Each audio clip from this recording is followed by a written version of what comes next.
Did you have any of that stage fright that a lot of advisors, the first video or two, they kind of have to work through that? Yes. Yeah. The first video I did, that I wanted to do well.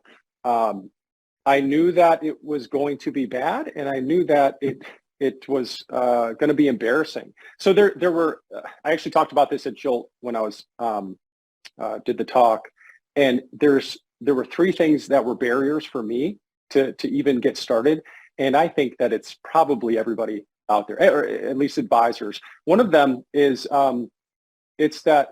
So we're advisors and we're pretty smart, right? We've got this financial expertise in some area, and we might be at the top of our game. And it's really difficult to go back to the beginner mindset and to do something where you're a complete newbie and you kind of stink at it. And I think you have to be able to do that. It's the ego, right? We don't, I had it. I had trouble. I was embarrassed. And I was worried more about advisors criticizing me than anybody else, watching the video. Maybe it's just me, but that's the way that I felt when I was doing that. It was that ego and going back to the beginner's mind and just being bad. Blowing through that was the thing that helped, was really focusing on the person that I'm trying to help. Like if you're coming at it from a place of generosity and giving and wanting to help people, and not a place of doing something for a return expected or for some sort of ROI. If you're going into it to get 100 views the first video, or 1,000 views, or if you're going into it to do 3 videos and get a client from those 3 videos, you're probably going to fail. There maybe are case studies out there where people are able to do that. But if you can go into it instead from a place of service and just looking to help, we already know the more value that you put out into the world, the more will come back to you. Most likely, not always, but a lot of times it does. And that's what I started doing. And I kind of forgot about the ego.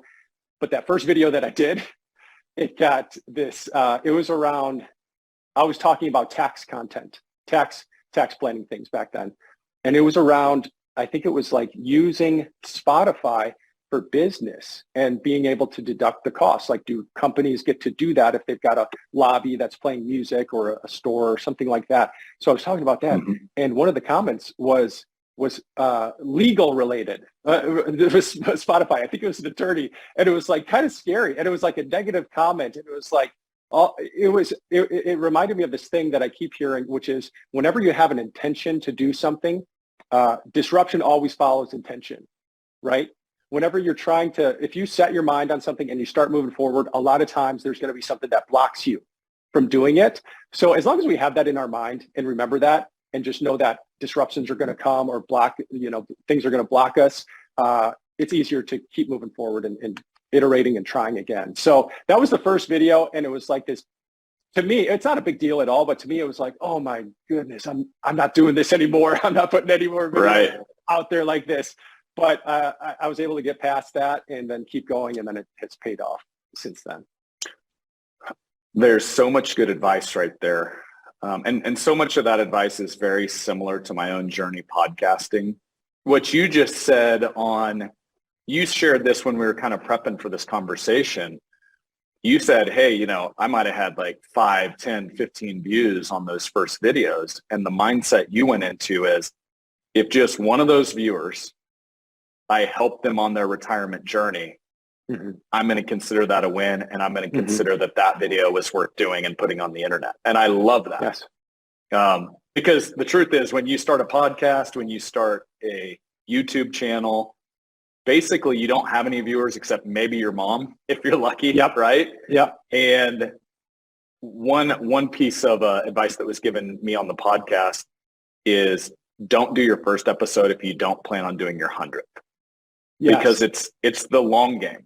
It's the consistency.